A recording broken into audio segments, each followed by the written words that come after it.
안녕하십니까. 수익을 말하다 예병군 전문위원입니다. 여러분 한 주 동안 어떻게 보내셨습니까? 지난주까지 여러분들께 정말 좀 많은 얘기들, 또 3D 프린터에 대한 얘기들을 좀 많이 해드렸는데요. 산업군이라는 것이 결과적으로는 이 산업 싸움에서의 어떤 부분에서의 이기고 지고 하는 부분이죠. 그런데 산업군의 어떤 변화들은요, 당장 뭐 급하게 일어나거나 또 그렇다고 급하게 쉽게 꺼지지 않는 곳이라고 보면 되겠습니다. 자, 제가 지난 주말에 이제 와이프하고 애들 데리고 간단한 곳에서 이제 식사를 하고, 그리고 와이프한테 옛날 얘기를 좀 했었어요. 옛날에 와이프하고 이제 합천 해인사죠. 해인사를 간 적이 있었는데, 그때 해인사와 관계된 노래가 있다. 당신은 혹시 알고 있느냐? 이래 물었었어요. 그러니까, 그 친구가 어떤 노래가 있냐고 물었습니다. 저한테. 그래서 제가 해인사 깊은 밤에 극한 풍경 소리 이 노래를 불러줬거든요. 원래 이게 성불사죠. 그죠? 성불사 깊은 밤에 이건데 해인사로 바꿔 살짝 불렀더니 이분이 속더라고요. 저희 와이프가 속았습니다. 제가 혹시나 이렇게 살짝 밑으로서 여러분을 속이더라도 그건 속이는 게 아니라는 것을 여러분들 알아주셨으면 좋겠습니다. 농담이고요. 좀 웃고 시작하는 의미에서 얘기를 좀 드려봤습니다. 한번 크게 웃으시고 이제 시작하도록 하겠습니다. 자, 시장 얘기부터 좀 할게요. 시장이 건전한 조정이 지금 들어와 있습니다. 자, 코스피도 잘 올라오다가요, 지금 대외적 리스크가 또 하나 발목을 잡았죠. 바로 그리스 악재에 대한 부분입니다. 제가 지난주에도 나와서 설명을 드렸지만 지금 위로에서 누르는 곳과 위로 끌어당기는 쪽의 힘에서 보자면 밑에서 끌어내린 쪽과 위에서 끌어당기는 쪽에서 보면 위에서 끌어당기는 쪽의 힘이 훨씬 강하다. 그런데 이 강한 것이 결과적으로 어떤 컨디션의 변화에 의해서 조금은 지금 힘의 균형을 어느 정도 맞추고 있다라고 보시면 될 것 같아요. 일단은 그리스발 악재가 조금 하나 또 나왔죠. 그러니까 그리스 신용등급 우려라는 부분, 신용등급이 하락되면서 그 우려가 생긴 거예요. 근데 자, 신용등급 하락은 어느 정도 예상이 됐던 부분입니다. 왜냐하면, 자, 이렇게 보셔야 돼요. 자, 그리스가 이제 채무 불이행에 대한 부분이에요. 그러니까 채무에 대한 계획을 세워서 얘기를 했었고, 그것을 EU와 ECB, 그리고 IMF가 그것을 받아들였는데, 이제 새로운 총리가 당선이 됐죠. 알렉시스 치프라스라는 총리가 당선이 되면서 거기에서 새로운 협상을 해보겠다는 거예요. 그러니까 이제 그러면 채무 불이행에 대한 부분이 생겨버린 거예요. 그러면 그리스의 신용등급은 당연히 하게 되어 있습니다. 여러분들 그 카드 써보시면 아시겠지만 카드를 하루라도 연체를 하거나 약속을 이행하지 못할 시에는 뭐가 되느냐? 신용상에 문제가 생기죠. 똑같은 이치라고 보시면 될 것 같습니다. 그러니까 그런 부분들 때문에 결국은 그리스가 신용등급이 하락된 것이고 그것은 어디까지나 예견된 부분이었기 때문에 크게 리스크로 작용하지 않을 것이라고 보았는데 시장에서는 실제로 그렇지 않았습니다. 외국인들의 매도세가 좀 강하게 나오면서 지금 시장, 코스피 시장도 하락을 하게 됐고 코스닥 시장도 동반 하락을 하게 되었죠. 근데 코스닥 시장 오늘 장 막판에 수급을 더 밀어버렸어요. 근데 이게 외국인들 수급 주체로서 밀어버렸다는 얘기죠. 근데 어느 정도의 단기성 자금 매물들이 나온 거 아니냐라고 생각을 해보시면 될 것 같습니다. 거래량이 크게 수반되지 않은 코스닥 조정. 이것은 저는 건전한 조정으로 받아들여보고 싶습니다. 일단은 아침 방송에서도 얘기를 드렸지만 590선이죠. 이것만큼은 지켜줄 것이다. 아무리 코스닥이 하락을 하더라도 그 590선은 지켜주리라 예상을 하고 있습니다. 그래서 그 590선이 지지가 된다는 것은 결과적으로 저점을 깨지 않겠다. 즉 고점에서의 바닥 다지기에서의 저점을 깨지 않겠다는 얘기죠. 그것은 결과적으로 또 추가 상승에 대한 부분을 의미하고 있습니다. 자, 그럼 그 추가 상승을 할 수 있는 요인들은 뭘까요? 일단은 코스닥 시장의 산업군에서의 해답을 좀 찾아봐야 될 것 같습니다. 첫 번째, 산업에 대한 실적이 좋습니다. 자, 우리가 역사적 배경을 한번 살펴보자고요. 한참 동안 코스피 시장이 좋았을 때가 있었습니다. 그때는 기업들의 실적이 대다수 괜찮았죠. 그 기업들의 실적이 왜 좋았느냐에 대한 부분입니다. 결과적으로 상생 구조가 아니었어요. 코스피에 있는 대형 업체들이 코스닥에 있는 중소형 밴드 업체들에게 자꾸 가격 인하를 요구를 했고, 일종의 갑질이라고 얘기를 하죠. 이 갑질 때문에, 이들은 어쩔 수 없는 울며 겨자 먹기식의 가격 인하를 단행을 했고, 그러면서 그들은 제품 가격은 올렸어요. 물가가 올라갔으니까요. 그죠? 그러면서 이 마진폭이 커지게 된 것이죠. 제품 가격은 올리고, 단가는 인하시켰다면, 여기에서 마진폭을 보는 것은 대기업들입니다. 그러니까 그런 부분들이 참고가 되면서 대기업들의 실적이 좋아졌고, 그것 때문에 대기업들이 급격하게 올라오게 됐습니다. 그런데 이제는 달라졌어요, 분위기가. 매출처가 바뀌었죠. 다양해졌다는 얘기입니다. 코스닥에 있는 밴드 업체들이, 자, 예를 들어 스마트폰 부품 업체가 있다라고 칩시다. 이 스마트폰 부품 업체들은 결과적으로 지금 중국의 샤오미나 화웨이 쪽에 매출처를 다변화하면서 가격 인하의 압박은 더 이상 받지 않고 있습니다. 그들은 수출로서 또 모색 해답을 찾았고요. 그 산업적인 측면에서 보자면 그들은 당연히 지금 잘 갈 수밖에 없는, 즉 휴대폰은 잘 안 팔리더라도 휴대폰 부품주들은 오히려 성장세를 이어가고 있다는 것이죠. 당연합니다. 이런 관점에서 본다면 자동차도 제가 완성차 쪽은 별로 좋지 못합니다. 앞으로 미래차 쪽과 미래차 부품주 쪽과 그 다음에 자동차 부품주 쪽을 보셔야 된다는 얘기를 드렸습니다. 그런 부분에서 당연하게 지금 시장에 어떤 매수세가 쏠리게 된 것이고요. 그 매수세가 들어오기 시작하면서 결과적으로 시장은 강한 상승세를 만들어낸 것입니다. 그것이 코스닥 시장의 강한 상승 요인이 되었다는 것이죠. 그 코스닥 시장의 강한 상승 요인들이 결과적으로 지금 590선을 지지하게 된 것이고, 그 590선 위에서 지금 코스닥 시장은 안정적인 상향 추세를 만들어가고 있는 것입니다. 전체적으로 보면 그 상향 추세 속에서의 건전한 조정이 들어온 거예요. 그래서 그 부분을 꼭 간과하셨으면 안 된다는 걸 다시 한번 설명드리도록 하겠습니다. 코스피 시장은 그럼 어떻느냐에 대한 부분이에요. 자, 완성품 쪽이 오히려 잘 안 팔리고 있어요. 그러다 보니까 유럽발 대외적 리스크에도 체력이 많이 약화된 모습입니다.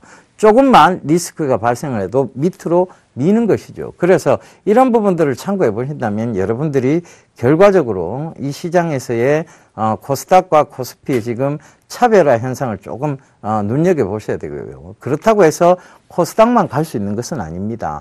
일반적으로 지금 코스피 시장이 발목이 묶여 있기 때문에 제한적 상승 요인이 있기 때문에 코스닥 시장도 상승의 제한적 요인이 있게 된 것이죠. 그래서 이 두 가지를 상승의 차원에서 보셔야 될 것 같고요.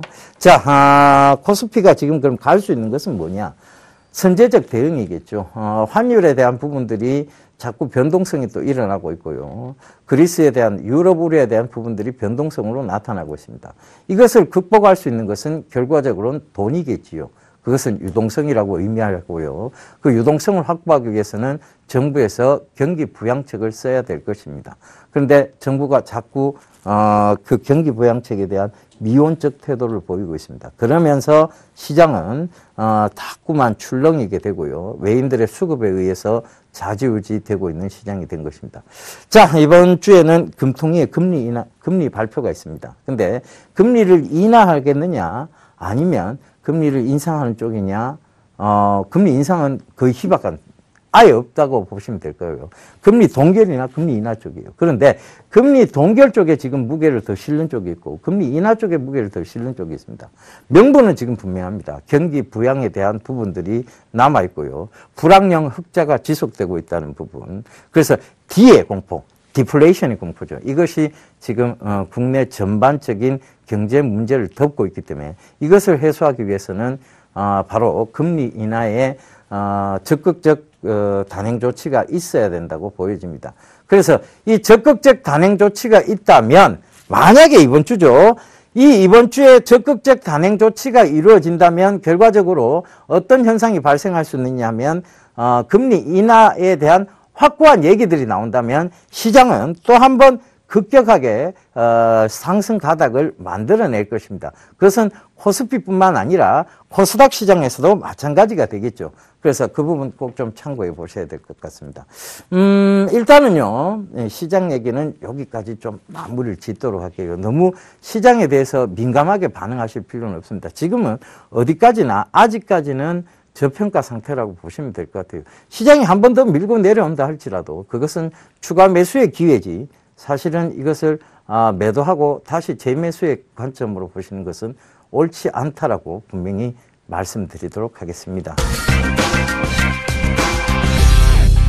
STI가 오늘 4% 정도 급락이 나오면서 사실은 상승폭을 거의 내주고 말았습니다. 그러나 아직까지는 상승 가닥 속에 있고요.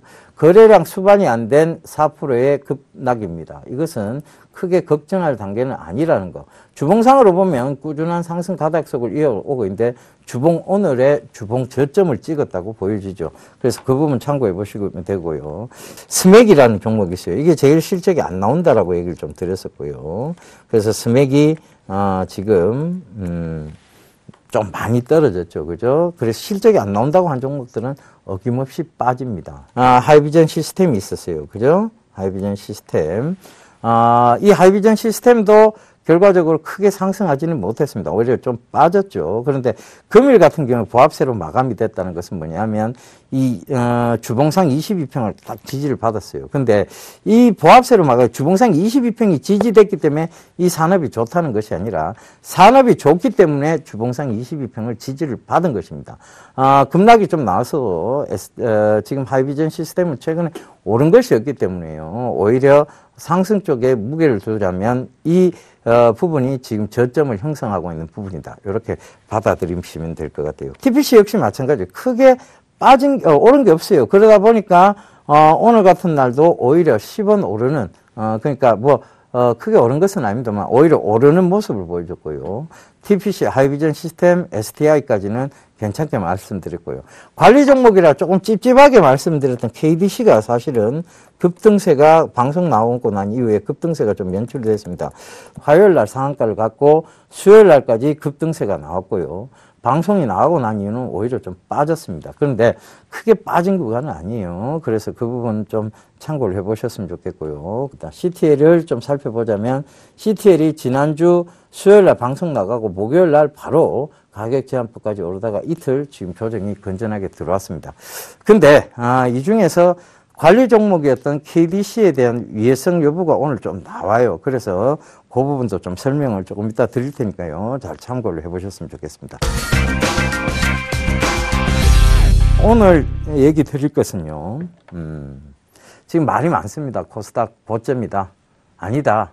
이제부터 시작이다. 여러 가지 얘기들이 많이 나옵니다. 그런데 코스닥은요. 늘 해마다 이 시기가 되면 찾아오는 고질병이 하나 있습니다. 꼭 감기처럼 찾아오죠. 이게 뭐냐면 바로 감사보고서 제출에 대한 부분입니다. 늘 이 기간대쯤 되면 이제 2014년도에 결산이 나오고요.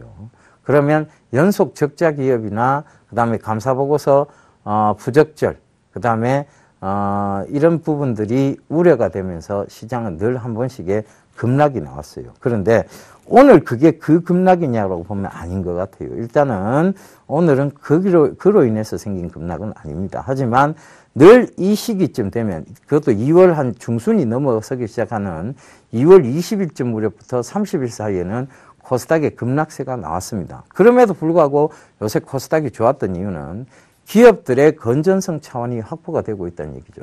해마다 코스닥 기업의 상장 폐지 숫자가 점점 줄어들고 있습니다. 2011년도인가요? 2012년도죠. 46개 기업에서 전년도는 이제 한 24개 기업인가? 그 정도로 압축이 됐고요. 전년도가 참 11개 기업으로 압축이 확 됐죠. 그죠? 그래서 점점 해마다 줄어가고 있다. 상장 폐지 기업 수가. 그렇다는 것은 뭐냐 하면, 코스닥 기업들의 건전성 확보가 계속 이루어지고 있다는 얘기입니다. 올해는 그거보다 더 적을 것으로 예상이 되고 있습니다. 그래서 그런 부분도 참고를 해보셨으면 좋겠고요. 그들이 안간힘을 펼치는 것이 아니라 바로 기업들의 건전성이 어느 정도 계속 확보되어가는 차원입니다. 아무리 안간힘을 써도 계속 적자 기업이나 자본 잠식 기업들이 코스닥 시장에 잔류해 있지는 못할 겁니다. 그래서 그 부분들은 분명히 있음에도 불구하고 그럼 기업들의 건전성이 확보가 되면서 점점 그 상장 폐지에 대한 종목들은 우려들은 점점 압축이 되어 들어간다는 얘기죠. 그런 것이 바로 코스닥 기업들의 건전성을 확보한 게 되고 투자 환경을 선순환 구조로 바꿔나간 것입니다. 그래서 그 부분도 참고를 하셨으면 좋겠습니다. 자, 오늘 예각병법. 자, 다음 화면 보시면서 좀 준비한 PPT, 이런 자료들을 토대로 좀 얘기를 드릴까 합니다. 자, 제가 코스닥 리스크라고 얘기를 했어요. 아니, 주구장창 코스닥 간다고 하던 놈이 갑자기 웬 리스크냐라고 하실 거예요. 근데 해마다 이쯤이라고 말씀드렸습니다. 이때쯤 되면 늘 나오는 게 이 코스닥 리스크죠. 결과적으로 제가 코스닥을 전문적으로 여러분들께 말씀드리기 때문에 이 리스크도 역시 전문적으로 말씀을 드려야 될 것 같아요. 감사보고서예요. 이쯤 되면 2013년도 결산 다 나옵니다. 그러면 거기에 대해서 이제 부실 기업과 그 다음에 우량 기업들이 또 갈려질 것이고요. 그 부실 기업들을 과연 시장에서 퇴출해야 되느냐, 아니면 시장에서 잔류시켜서 투자자들의 손실을 줄여나가느냐, 그들이 어떤 채무에 대한 이행을 제대로 하고 있느냐에 대한 부분들을 감시를 할 것입니다. 그것이 감시 체계라고 보시면 되는데, 우리가 이제 흔히들 법정 관리가 있고요. 그죠? 이 법정 관리가 되게 되면 관리 종목으로 거의 지정이 됩니다. 이 관리 종목으로 지정되는 순간 여러 가지 제약이 되죠. 대주주 지분율이 변동이 있을 수가 없습니다. 대주주 지분율을 변동시킬 수 없습니다. 대주주가 바뀔 수가 없다는 얘기예요. 지분율은, 약간의 지분율은 뭐 예를 들면 유상증자라든가 삼자배정 유상증자라든가 이런 부분들은 나올 수 있겠지만, 대주주 지분율에 대해서 대주주가 물량을 넘기고 다른 그러니까 대주주가 바뀔 수 없다는 얘기죠. 그래서 이 부분들이 관리 종목의 어떤 여러 가지 제재 사항이 됩니다. 그런데 이 법정 관리에 대한 부분들, 관리 종목에 대한 부분들, 꼭 이런 데서 상장 폐지 종목은 결정이 됩니다. 그러면 여기서 3월 달은 2월 말부터 이제 2월 중순 이후부터 3월 달까지죠. 이런 종목을 보지 말아야 되는 게 원래는 정석입니다. 그죠? 안 봐야 되겠죠. 그런데 여기에서 반대적 급부의 부분이 하나 있어요. 뭐냐면 바로 해소죠. 이 법정 관리, 관리 사유 해소, 관리 종목, 관리 사유 해소. 이게 되면 뭐가 되느냐? 관리 종목 해제가 됩니다. 그죠? 법정 관리 해제가 됩니다. 해지하고는 다르죠. 해지는 뭐 어떤 계약을 맺어서 하는 거고요. 거기서 끊어진다는 거고, 이거는 지정된 것이 해제가 되는 것이죠. 그래서 이런 부분들을 참고해 보신다면 이 반대급부적 종목들은 오히려 한 번쯤 살펴봐야 되고요. 이런 종목들은 철저히 리스크 관리를 통해서 아예 매수를 하지 않거나, 아니면 이런 종목들이 지금 담겨져 있다면 버려야 될 시기라는 것입니다. 자, 그래서 다음 화면 또 준비한 거 보면서 또 얘기 이어가도록 하겠습니다. 자, 상장 폐지 우려되는 종목들이 벌써 나오기 시작해요. YG파워 한때 참 말 많았습니다. 그죠? 엘컴텍, 이게 뭐 한성 엘컴텍도, 유니슨, 자, 이거 풍력 관련주죠. 그죠? 자, 이런 종목들이 벌써 상장 폐지에 어떤 얘기들이 지금 나오고 있습니다. KDC, 요거는 3D 프린터 지금 건설 쪽하고 관련이 있고, 오성L 에스텍은 태양광 쪽이에요. 그죠? 태양광 쪽. 자, 이런 종목군들이 지금 상장 폐지에 물망에 올라 있다는 것입니다. 그럼 이걸 한번 살펴볼까요? 이 종목들의 공통점을 한번 찾아봐야 될 것 같아요. 그죠? 자, YG 파워입니다. 자, 관리 종목이죠. 관리 종목이면서 주가를 보게 되면 일봉상, 주봉상, 월봉상 모두 하락, 즉 역배열에 있는 종목입니다. 그죠? 그리고 이 YG 파워 같은 경우에는 지금 실적 우리가 한번 살펴볼까요? 기업 분석으로 한번 들어가 보도록 하겠습니다. 이거를 왜 살펴보느냐에 대한 부분들도 여러분들께서 또 이해를 하셔야 돼요. 그래서 이거를 살피는 이유는 간단합니다. 이 기업 분석을 통해서, 자, 이 기업 분석을 통해서 우리가 이 상장 폐지가 우려되는 종목들의 공통된 특성이 뭐가 있느냐에 대한 부분을 살펴봐야 되는 거예요. 그래서 그 부분들이 살펴진다면 결과적으로 이 수익을 말하다 시간에 제가 여러분들께 리스크를 좀 또 얘기를 드리면서 새로운 섹터에 대한 얘기들을 드릴 수 있는 거예요. 그래서 그런 부분들을 좀 살펴보자는 얘기입니다. 일단 기업 분석에서 보면 실적 추이를 한번 좀 살펴볼게요. YG 파워의 투자 지표 쪽으로 들어가 보게 되면 그죠? 자, 주당 순이익입니다. EPS라고 불리는데요. 요게 해마다 주당 순이익이 감소가 됐습니다. 96원, 마이너스 96원, 마이너스 90원, 마이너스 228원, 마이너스 127원, 마이너스 20원.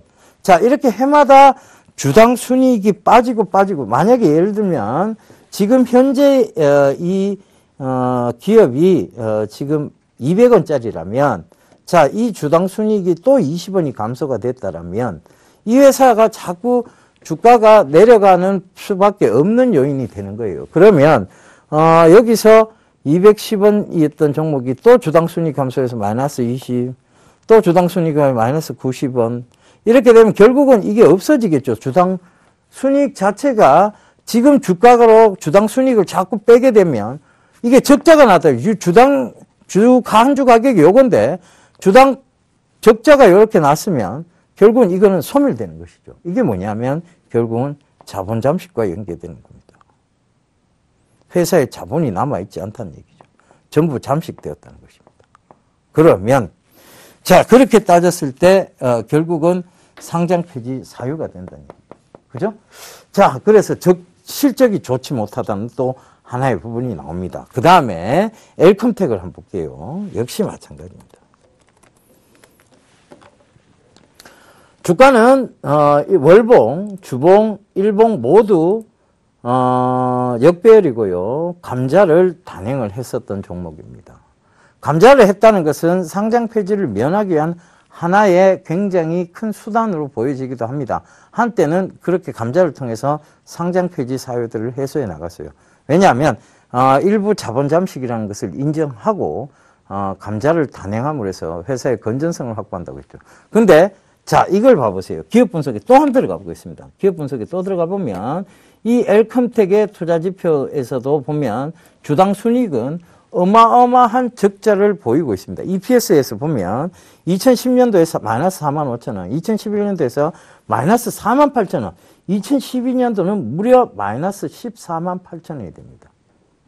돈이 남아있겠습니까? 주당 가치가 남아있을까요? 없다는 얘기죠. 지난해 겨우 플러스 4원입니다. 그것도 9월까지가. 그러면 이게 12월 결산이 아직 안 끝났어요. 이것마저도 주당 순이익이 마이너스로 돌아선다면 이 종목은 어떻게 될까요? 당연히 상장 폐지를 겪게 되는 것입니다.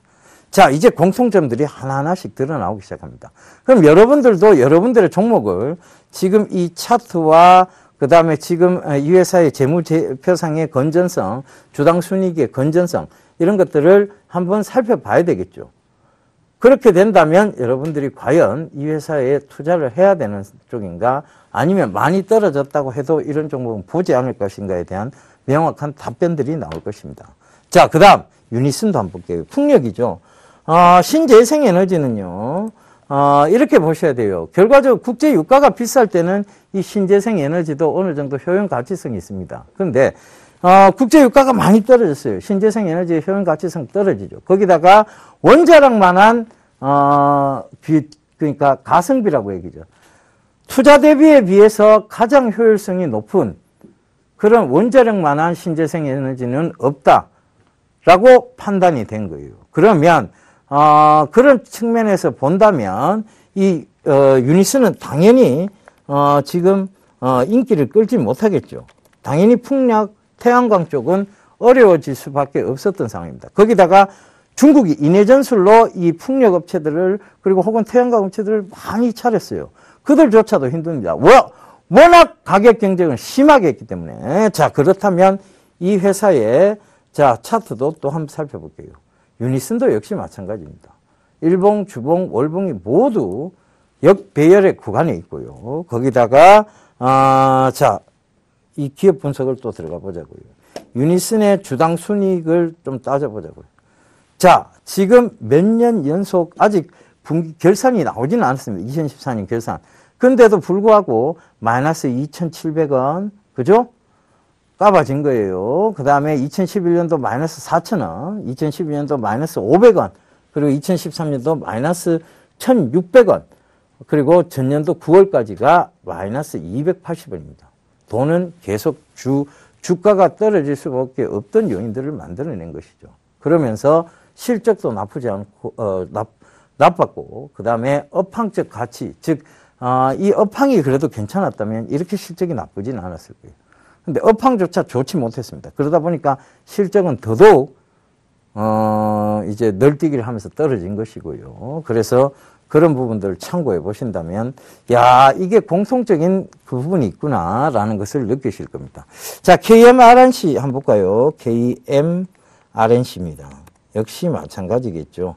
자, 이것도 주당 순이익을 좀 살펴보자면, EPS를 좀 살펴보자면, 이 EPS가 지금 마이너스 3,200원, 마이너스 5,000원, 마이너스 3,000원, 2013년도 128원으로 돌아섰다가 지난해 6월까지 벌써 마이너스 2,000원입니다. 이건 뭐냐면 이것 역시 자본 잠식에 가까워졌다는 얘기죠. 전액 자본 잠식이 되면 이건 말할 것도 없이 상장 폐지입니다. 그런데 일부 자본 잠식이라 하더라도 리스크는 반드시 있을 수밖에 없는 상황입니다. 주가 역시 어떤 모양을 띠고 있느냐 하면 역배열, 정통적인 역배열 모양을 띠고 있습니다. 월봉, 주봉, 일봉 똑같습니다. 그죠? 그리고 최근에 또 감자까지 단행을 했습니다. 이런 것들은 상장 폐지를 모면하기 위해서 했다고 하지만 실제로 자본 잠식이라는 부분이 걸리면 또다시 상장 폐지의 위험을 맞게 되는 것이죠. 자, 그 다음 대성 엘텍입니다. 대성 엘텍도 참 말이 많았던 종목이죠. 근데 이 대성 엘텍조차도 마찬가지예요. 결과적으로 보면 지금 주가는 감자 이후에 최근에 조금 살짝 드는 모습이었습니다. 이게 일봉상의 흐름이에요. 근데 주봉을 보면 아직까지 이걸 들었다고 표현할 수는 없을 것 같아요. 그죠? 그 다음에 월봉을 보게 되면 여러분들 더더욱 역배열 구간 속에 아직은 있는 겁니다. 그런데 이 감자까지 했어요. 위험합니다. 최근 한간에는 대성 엘텍은 상장 폐지는 되지 않을 것이라는 얘기가 도는데요. 그것은 우리가 확인되지 않은 사항이라서 함부로 단언드릴 수 없는 내용이라는 것도 참고를 하셨으면 좋겠습니다. 자, 이들 종목뿐만이 아니에요. 한때 대형주로 자리 잡았던 대한전선. 최근에 상장 폐지 물망에 올랐다가 겨우 이 대한전선이 상장 폐지는 면하게 됐다는 기사들이 하나씩 나오기 시작했습니다. 그런데 지금도 거래 정지가 걸려 있고요. 최근에 감자까지 단행을 했습니다. 이 감자를 단행했는데도 그러면 이 지금 시가총액이 거의 2천억 가까운 회사가 감자를 단행했다. 시가총액은 확 줄겠죠. 그러면서 자구책에 노력을 할 것이다. 채권단이 이 대한전선을 지금 최근에 들어 살려둔 겁니다. 그들도 울며 겨자 먹기죠. 이거를 상장 폐지시킨다고 해서 답이 나오는 게 아니기 때문이죠. 그렇기 때문에 그들은 채권단은 어찌됐든 이 회사가 유지되도록 노력하기 위해서 그들도 어느 정도 채무를 이제 연기시켜준다든가 채무 이행을 연기시켜준다거나 이런 부분들 때문에 상장 폐지 사유에서는 어느 정도 좀 해소가 됐습니다. 그런데 이것도 역시 기업 분석으로 들어가 보자면 대한전선도 역시 마찬가지입니다. 주당 순이익을 보면 계속해서 마이너스 19만 6천 원, 마이너스 4만 4천 원, 마이너스 7만 원, 마이너스 2만 6천 원, 그리고 지난해 마이너스 2,500원이에요. 그러니까 계속해서 적자를 기록했어요. 근데도 불구하고 자, 3년 이상 연속 적자면 코스닥은 상장 폐지가 됩니다. 대한전선은 왜 그럼 상장 폐지가 되지 않았을까요? 왜 안 됐을까요?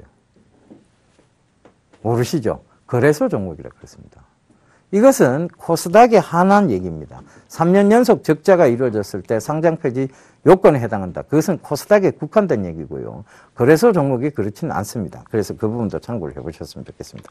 자, 그 다음, 다시 좀 차트로 좀 돌아가세요.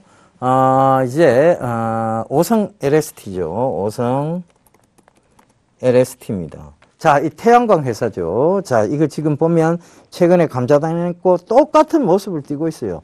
한때 태양광이 2011년도에 조금 활기를 띠나 했으나 실적이 좋지 못하니까 바로 뾰족선을 그리고 내려왔고 그 활기를 띈 것보다 훨씬 더 많은 하락폭을 만들어냈죠. 그래서 이런 부분들이 자, 어떻게 됐느냐. 기업 분석으로 한번 들어가 보겠습니다. 이 오성 LST도 역시 마찬가지예요. 주당 순이익을 한번 보자고요. 자, 2011년도, 2010년도까지만 해도 주당 순이익이 흑자였습니다. 플러스 4,600원, 플러스 25,000원이었다가 2012년도에부터 마이너스 5,000원, 마이너스 54,000원, 그리고 2013년도 마이너스 14만원, 지난해 9월까지만 해도 마이너스 700원. 자, 3년 연속 적자를 면하기 위해서 꽤 노력은 했습니다. 그런데 불구하고 작년까지도 연속 적자가 결산이 나와버리면 이 회사는 상장 폐지 요건에 해당이 됩니다. 그래서 이 부분도 결국은 위험하다는 얘기예요. 자, 제가 3D 프린팅 관련주로 얘기 드렸던 KDC입니다. 이 KDC도요, 최근에 상장 폐지 물망에 올라져 있어요. 관리 종목이고, 최근의 모양을 보면 역시 마찬가지입니다. 역시 일봉, 주봉, 월봉에서의 강한 하락세가 이어졌던 종목이고, 최근에 주당 순이익도 이것 역시 마찬가지입니다. 살펴보나 마나 적자인 기업이에요. 마이너스 197원 2010년도, 그 다음에 2011년도 마이너스 5,800원, 그 다음에 2012년도 마이너스 1,100원, 2013년도 마이너스 2,100원, 그리고 올해 지난해 9월까지도 마이너스 11원입니다. 근데 자, 이 KDC 같은 경우에는요, 지금 어느 정도 이 적자폭을 연속 적자는 안 만들어낼 것으로 일단은 얘기는 그렇게 나오고 있습니다. 근데 그것 역시 확인해야 될 부분이겠죠. 그래서 그 부분도 참고를 해보셨으면 좋겠습니다. 자, 이 6가지, 지금 이 여러 개 종목, 3가지, 5가지, 7가지의 종목들을 다 살펴봤어요. 공통된 특성이 뭐였습니까? 차트상 역배열을 나타내고 있죠. 또 하나, EPS죠. 주당 순이익이 계속 적자를 기록하고 있었습니다. 자, 이런 여러 가지들이 상장 폐지. 그러면 여러분들은 여러분들의 차트상, 여러분 들고 계신 종목의 차트상의 역배열 살펴봐야 되고, EPS가 계속 적자였는지 한번 살펴보시고, 그 다음에 이 회사들은 대다수 지금 죽어있는 산업군에서 나온 회사들입니다. 지금 펼쳐질 산업군은 아니란 얘기죠. 그죠? 이미 펼쳐졌다가 이제 사양화되어 가는 산업이구나. 아예 꽃도 한번 못 피운 산업 쪽에 있는 종목군들입니다. 당연히 이런 수순을 밟을 수밖에 없습니다. 산업 싸움이죠. 결과적으로 여러분들이 리스크를 피해갈 수는 없습니다. 그런데 이 산업 싸움으로 이해를 하시게 되면 산업이 꽃피우는 쪽, 즉 산업이 개화가 되는 쪽에서는 계속해서의 지속 상승형이 나올 수 있습니다. 그런데 이런 산업이 죽어가는 섹터는 아무리 저점이라고 해도 그것을 안 보면 그만인 것입니다. 여러분들이 투자할 곳은 많이 있습니다. 그런데 굳이 이런 위험한 군에서 내가 소나기를 맞고서라도 하이 리스크 하이 리턴이니까 감기가 오든 그 소나기에 금덩이가 쓸려서 내 머리를 찍든 어찌됐든 돈만 벌면 된다는 생각을 가지고 계시면 이런 종목에 들어가셔도 됩니다. 근데 결국은 들어가 보시면 뭐합니까? 그 소나기가 아무리 금덩이라 해도 내가 맞고 죽어버리면 그만인 것입니다. 그죠? 그게 돈 벌어서 뭐 할 거예요. 그러니까 굳이 이런 종목군에서 여러분 해답을 찾지 마시라는 얘기입니다. 아시겠죠? 자, 지난주에 이 KDC 얘기 들어놓고 이번 주에 또 이 KDC가 위험하다고 얘기 드리니까 좀 그 부분은 조금 제가 죄송스럽게 생각합니다. 근데 요걸 지금 계속 살펴보니까요. 일단 상장 폐지를 면할 거는 같아요. 상폐를 면할 거는 같습니다. 그렇다고 해서 이게 안전한 종목군이라는 얘기는 못 드리겠습니다. 지난주에도 관리 종목이라 조금 찝찝하긴 합니다라고 얘기를 분명히 드렸습니다. 그 부분도 참고를 해보셨으면 좋겠습니다. 자, 그 다음 준비한 PPT 또 이어가면서 설명하도록 하겠습니다. 자, 지난해 유형별 공시 건수예요. 이제 우리가 흔히 말하는 게 수시 공시가 있고요. 자율 공시가 있고, 공정 공시가 있고, 조회 공시가 있습니다. 자, 이 조회 공시 요구는 보통 이제 투자자들이 많이 하는 편인데요. 요 건수는 계속 줄고 있어요, 해마다. 그러니까 유가시장, 요 위에가 파란색이 유가시장이고, 밑에가 코스닥 시장입니다. 이 조회 공시 요구들이 자꾸 줄고 있고요. 공정 공시들이 늘어나고 있고, 자율 공시도 늘어나고 있는 추세고요. 수시 공시도 늘어나고 있는 추세입니다. 이거는 뭘 의미할까요? 뭘 의미할까요? 기업의 건전성 확보입니다.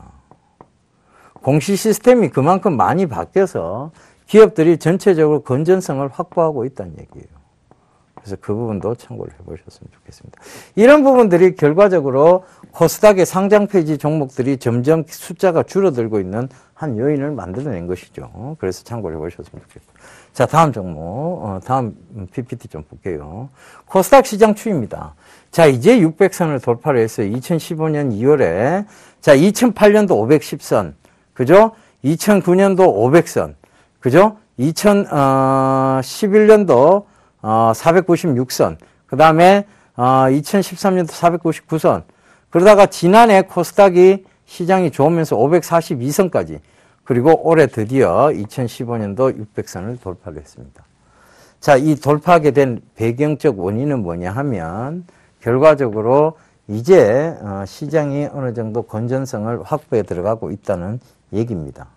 그래서 거래 대금도 시가총액 추이도 거의 굉장히 급격한 계속 지속적 상승형을 만들어내고 있어요. 그만큼 코스닥에 있는 기업들이 매출처가 다변화되면서 결과적으로 이런 실적 위주의 종목들이 지금 꾸준한 상승세를 이루고 있다는 것입니다. 자, 오늘 코폼 성장성이 부각이 되면서 또 15,000원대를 넘어갔습니다. 이건 뭐냐면 제가 5,000원대부터 얘기 드렸으니까 이제 200%가 넘어가는 거예요. 그죠? 3배가 넘어가고 있다는 소리입니다. 그래서 그 부분도 참고를 해보시고요. 자, 그래서 그럼 여기서 반대급부적 요인들을 우리가 한번 살펴보자고요. 자, 이렇게 그러면 관리 종목이 많아졌어요. 그리고 법정 관리를 받고 있는데도 많아졌습니다. 그런데 이거를 탈피할 만한 사유들을 갖춘 업체들이 또 생겨날 거예요. 그러면 관리 종목이 지정이 됐다는 것은 관리 종목으로 계속 남아있다가 상장 폐지가 되느냐. 기업들이 건전성을 확보를 해가면서 이제 이 상장 폐지가 아니라 바로 관리 종목 해제가 되느냐에 대한 부분입니다.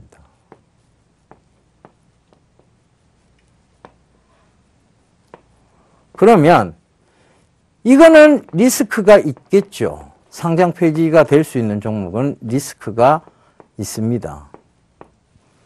이건 어떻게 될까요? 관리 종목 해제가 될 수 있는 종목.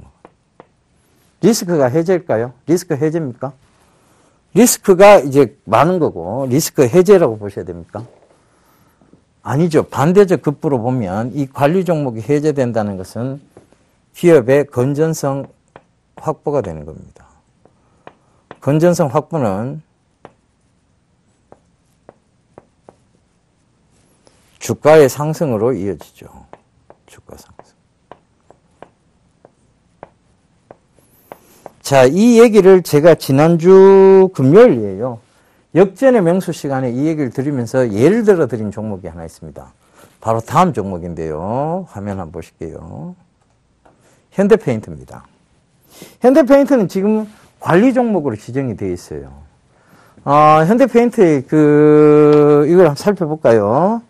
현대페인트도 여러분들이 봤던 그 관리 종목의 공통성을 어느 정도 가지고 있었습니다. 그런데 이 현대페인트는요, 자, EPS를 한번 살펴보겠습니다. EPS가 마이너스 3,000원, 마이너스 13,300원, 마이너스 6,900원, 마이너스 6,400원이에요. 4년 연속 EPS가 적자를 이뤘습니다. 지난해는 적자가 아니에요. 그죠? EPS가. 근데 4년 연속이면 상장 폐지가 이미 됐어야 되는 거 아니냐? 아니죠.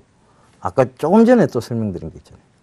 이게 3년 이상 상장 폐지가 지속될 경우에 상장 폐지 요건에 해당된다는 것은 어디에 국한된다? 코스닥에 국한된다. 이 현대페인트는 거래소 종목입니다. 그래서 상장 폐지 요건에 해당이 안 됐고요. 그 다음에 또 하나 이 구철모 현대페인트 대표의 지분거래 내역입니다. 2014년도 3월 달에 제3자 배정 유상증자를 했고요. 그것을 본인이 주식을 취득을 했습니다. 그래서 구철모 관계인이 취득을 했고요. 구철모 회장. 그래서 그 700만 주가 플러스가 됐죠. 주당 가격은 500원이었는데 장외 매도를 했어요. 누군가에게 블록 딜로 물량을 넘겼다는 얘기죠. 2014년도 12월 17일 약 한 해가 채 되기도 전에 500원에서 얼마에 팔았느냐? 1,500원에 팔게 된 겁니다. 그러면 2배수, 3배수를 판 것이지. 이게 액면가 500원짜리를 1,500원에 팔았다. 3배수에 판 거죠. 그죠? 그래서 이 2014년도 또 12월 31일 날 제3자 배정 유상증자를 통해서 187만 8천 주를 또 취득을 했습니다. 누가? 구철모 현대페인트 대표가. 자기가 1,500원에 팔아놓고 3,000원에 다시 사들였습니다. 왜 사들였을까요? 대주주 지분율 때문입니다.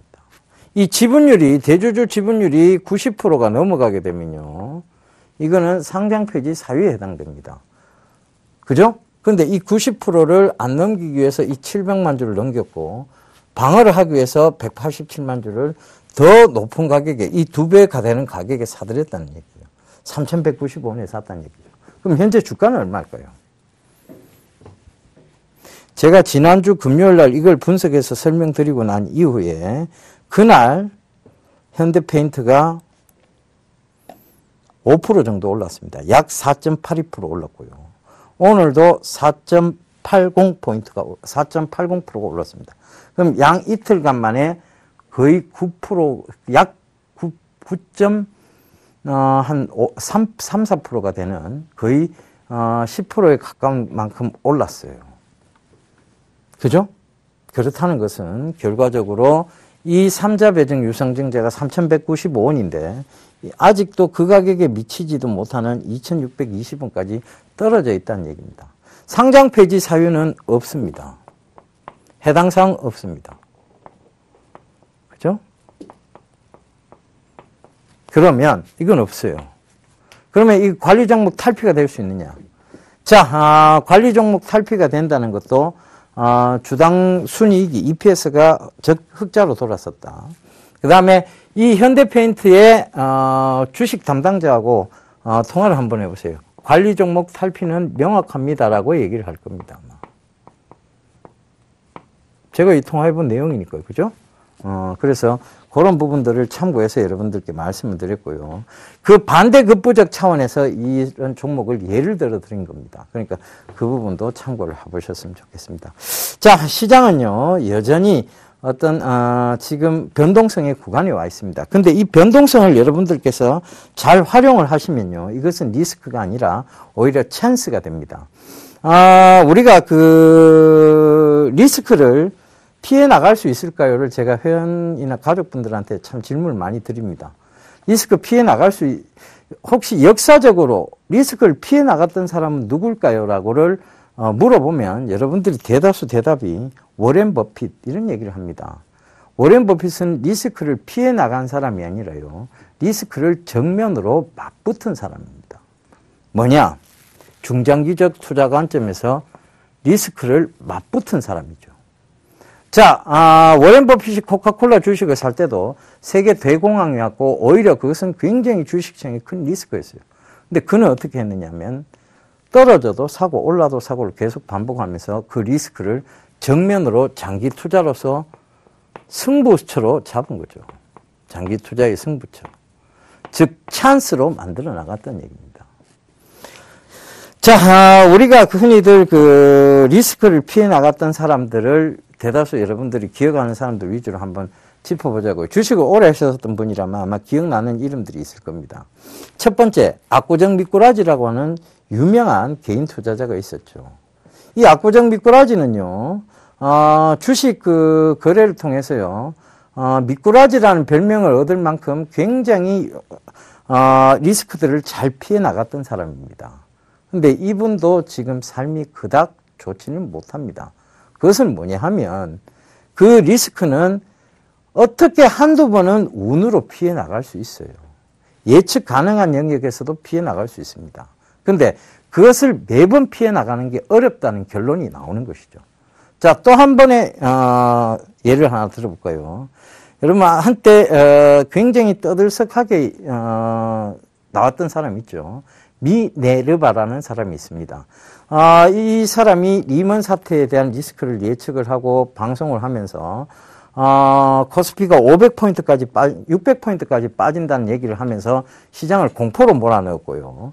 실제적으로 코스피가 굉장히 많이 빠졌습니다만 600포인트까지 빠지진 않았습니다. 그런데 그 리스크 강조 때문에 결국은 투자의 시기를 놓치게 만들었죠. 그래서 그가 굉장히 무죄로 풀려나왔습니다. 옥고를 치르게 되었고 결과적으로 그의 삶도 지금 크게 그닥 좋지는 않습니다. 그래서 그 부분도 참고를 해보시면 리스크를 그 사람도 방어했다고 볼 수는 없어요.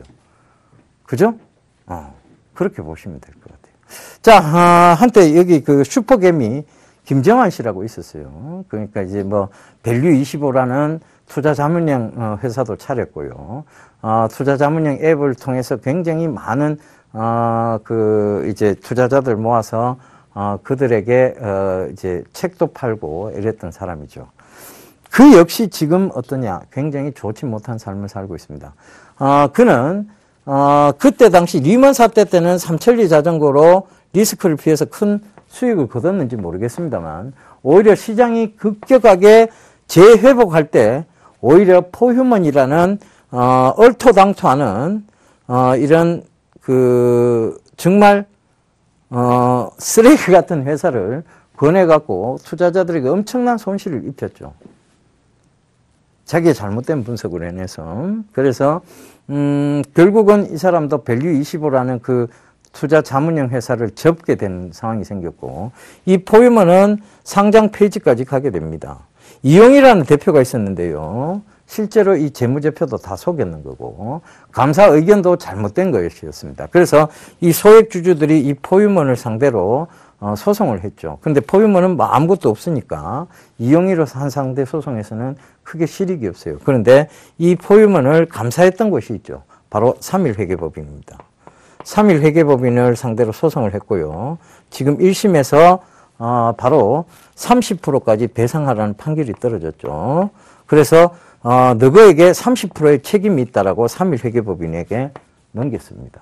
그런데 지금 이제 2심 진행 중이죠. 그래서 이게 지금 결과가 나왔는데요. 이게 정확한 결과는 지금 뭐 여기서 얘기할 필요는 없죠. 여러분들이 포유문에 투자하신 분들은 아니니까. 이건 뭐냐면 결과적으로 이 얘기를 드린 이유는요. 리스크는 피해갈 수 있는 영역이 아니란 얘기입니다. 그걸 피해갈 수 있다라고 생각하는 것은 내가 그것에 근접한 신의 영역에 근접한 능력이 없음에도 불구하고 신의 영역에 있을 수 있다라고 생각하는 거하고 똑같은 거예요.